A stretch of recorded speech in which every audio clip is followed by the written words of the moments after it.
નમસ્કાર, આપ જોઈ રહ્યા છો જેકેએસની ગુજરાતી વાત કરું. કેશોદના બામણસા ગામે વ્યાજખોરીમાં યુવાન સાથે ખેલાયો ખૂની ખેલ. સમગ્ર વાત કરવામાં આવે તો કેશોદના બામણસા ગામે વ્યાજખોરીમાં સંકંજામાં ફસાયેલા પરિવારે પોતાના વાલસોયા દીકરો ગુમાવ્યો હતો. કેશોદના પીપલિયાનગરમાં માંગરો રોડ પર રહેતા હાજાભાઈએ પોતાના મૂળ ગામ બામણસા ખાતે આવેલ 14 વીઘા ખેતીની જમીનનું લખાણ કરી હરદાસભાઈ પીઠાભાઈ નંદાણીયા રહેવાસી બામણસા પાસેથી 5 લાખ રૂપિયા ઉછીના લીધા હતા. હાજાભાઈ અને પુત્ર નિલેશભાઈ વ્યાજ ચૂકવતા છતાં જમીનનું દસ્તાવેજ કરી આપવા દબાણ કરતા હતા. વ્યાજખોરીના ચક્રવ્યૂહમાં ફસાઈ ગયેલ વાડિયા પરિવાર પૈસાની લેતી દેતીમાં ખેલાયેલા ખૂની ખેલમાં વાલસોયો દીકરો ગુમાવવો પડ્યો હતો. કેશોદ પોલીસ સમક્ષ નયનાબેન નિલેશભાઈ વાડિયા, ઉંમર વર્ષ 30, રહેવાસી પીપલિયાનગર, માંગરો રોડ, કેશોદવાળાએ નોંધાવેલી ફરિયાદમાં જણાવ્યા મુજબ ગઈકાલે સવારે કેશોદથી મોટરસાયકલ પર હાજાભાઈ વાડિયા, નિલેશભાઈ વાડિયા, હીરીબેન હાજાભાઈ વાડિયા તેમજ નયનાબેન નિલેશભાઈ વાડિયા તેમજ બામણસા પોતાના ખેતરમાં ખેતી કામ કરી બપોરે નયનાબેન પોતાના પતિ નિલેશભાઈ અને 1.5 વર્ષની દીકરી સાથે મોટરસાયકલ પર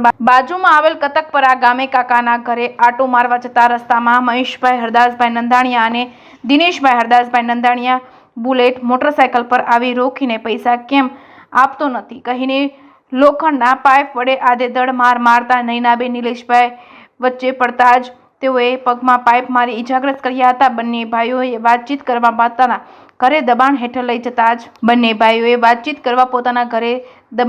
લઈ જતા ત્યાં હરદાસભાઈ પીઠાભાઈ નંદાણીયા, મહેશભાઈ હરદાસભાઈ નંદાણીયા, દિનેશભાઈ હરદાસભાઈ નંદાણીયા તેમજ જાનીબેન હરદાસભાઈ નંદાણીયા રહેવાસી તમામ બામણસા તાલુકો કેશોદ હાજર હોય એકસમ કરી કોદાળી, દાતરડું તેમજ લોખંડના પાઇપ વડે આધેધડ માર મારતા નિલેશભાઈ બેભાન થઈ જતા તાત્કાલિક એમ્બ્યુલન્સ મારફતે કેશોદ સબ ડિસ્ટ્રિક્ટ સિવિલ હોસ્પિટલમાં લાવવામાં આવતા ગંભીર રીતે ઇજાગ્રસ્ત હોય જૂનાગઢ સિવિલ હોસ્પિટલમાં રિફર કરવામાં આવ્યા હતા. જૂનાગઢ સિવિલ હોસ્પિટલ ખાતે દાખલ કરવામાં આવ્યા હતા, પરંતુ ભાનમાં ન આવતા ગંભીર રીતે ઇજાગ્રસ્ત નિલેશભાઈ હાજાભાઈ વાડિયાને ફરજ પરના મેડિકલ ઓફિસરે મૃત જાહેર કર્યા હતા. કેશોદ પોલીસ સ્ટેશનના પીએસઆઈ SK મહેતાએ નયનાબેન નિલેશભાઈ વાડિયા, ઉંમર વર્ષ 30, રહેવાસી પીપલિયાનગર, માંગરોળ રોડ, કેશોદના નિવેદન નોંધી ઇન્ડિયન પિનકોડની કલમ 302, 384, 506(2) અને 323 અને 114 અને ગુજરાતના નાણાંની ધીરધાર કરનાર અંગેના અધિનિયમની કલમ 40, 42 GP એક્ટ કલમ 135 હેઠળ હરદાસભાઈ પીઠાભાઈ નંદાણીયા, મહેશભાઈ હરદાસભાઈ નંદાણીયા, દિનેશભાઈ હરદાસભાઈ નંદાણીયા, જાનીબેન હરદાસભાઈ નંદાણીયા રહેવાસી તમામ બામણસા તાલુકો કેશોદ પતિ પત્ની અને બંને પુત્રો વિરુદ્ધ ગુનો દાખલ કરી કાયદેસરની કાર્યવાહી હાથ ધરી છે. જેકેએસની ગુજરાતી સાથે રાજુ પંડ્યા, કેશોદ. નયનાબેન નિલેશભાઈ વાડિયા, કેશોદ. શું બનાવ્યું આજે? આજે વાડી ગયા હતા ત્યાં અમને રસ્તામાં મજીડા ત્યાં અમને એની શેત માર્યા પેલા ત્યાં રસ્તામાં. કોણે? એ મહેશભાઈ ને દિનેશભાઈ. શેના કારણે? પૈસાના બોલા બબે. કેમ બેન મારી? 16 લાખ માગતા. તમારું નામ થઈ?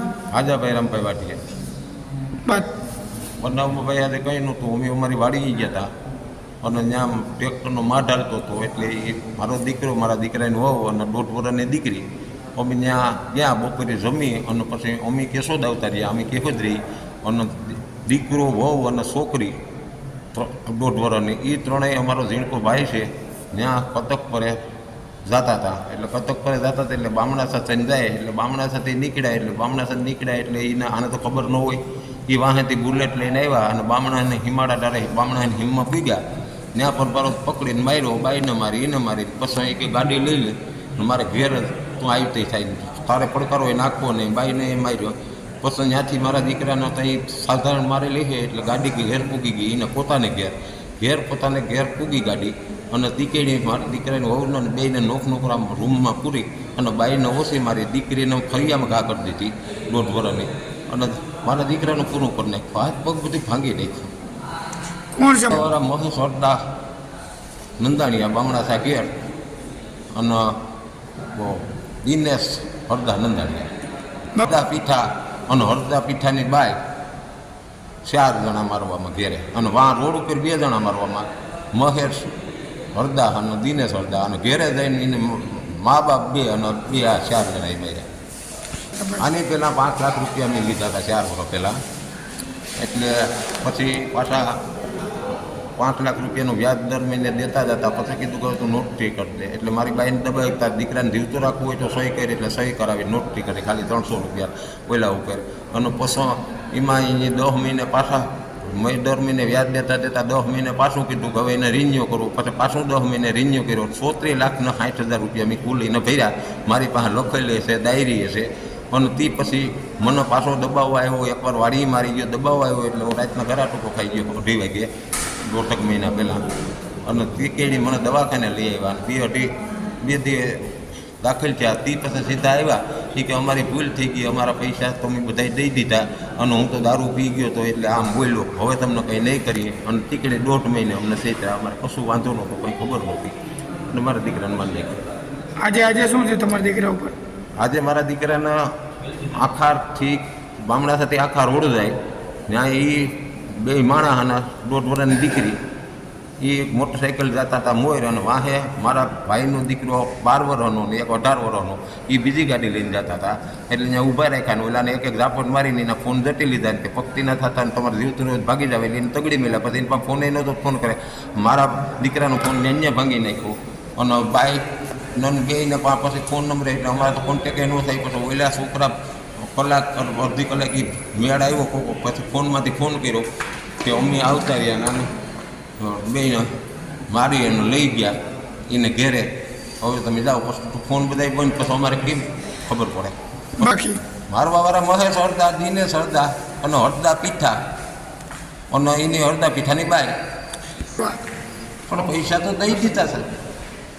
તો આજે બનવાનું કારણ શું? કે હજી પાછા આપો, કેટલામાં ગયા છે? પાછા હજી કે 100 લાખ આપો. બોલો કે મારા બાપા પાસે આવો, તમે લઈ જાઓ, મને હું કાંઈ મારો? એ બાઈ બોલે, હું તો નહીં, મારો દીકરો તો પૂરું થઈ ગયું, કેને મારે બોલાવું? મારી બાઈ છે અને એ દીકરાની હો. ભાઈને શું થયું? ભાઈને ફ્રેક્ચર પગમાં લાગ્યું, આડી માથે હુઈ ગઈ એટલે એને મારી. પછી એને મૂંગો દઈને પેલા ઘરમાં પૂરી દીધી એટલે રાઈડ ન નાખી શકે, એના પોતાને ઘેર જ માર્યા. પોલીસે ફરિયાદ લીધી તમારી? પોલીસે કેસ જ ગયા હતા એટલે ત્યાં સામેથી એનો ફોન આવ્યો, એને આ બાઈને મારીને કે હાથમાં કંઈક ટોસો કરીને પછી એને થઈ ગયું કે આ છોકરાનું પૂરું છું. તો હવે હલવાણા એમ છું કે જી છું. પોલીસમાં ફોન કર્યો કે મને મજા નથી, મને માર્યો તે આવું એને ઘેરથી. એ જ એમ્બ્યુલન્સ લઈને એનો દીકરો જ મળી ગયો દવાખાને. અમે દવા પોલીસ સ્ટેશને હતા. મોરીભાઈનો ફોન આવ્યો એટલે મોરીભાઈ ત્યાં ગયા હતા. તો મોરીભાઈ ત્યાં પૂગ્યા હોય કે ન પૂગ્યા એને પહેલાં તો એમ્બ્યુલન્સ આવી ગઈ કેસો ભાઈ એમાં કંઈ છે નહીં, દાખલ કરવા પૂરતું તમે જો આગળ જાવ એટલે જુનાગઢ સિવિલમાં આવ્યા. શું માગણી છે બાપા? માંગણી તો આથી ખરાબ હોય, મારા દીકરાનું પૂરું કરી નાખ્યું. એના 1 મિનિટે મોડું કરે તો ભૂલ કહેવાય. 1 મિનિટે સારેને પકડી લઈ, સારે મારા દીકરાની હત્યા કરી.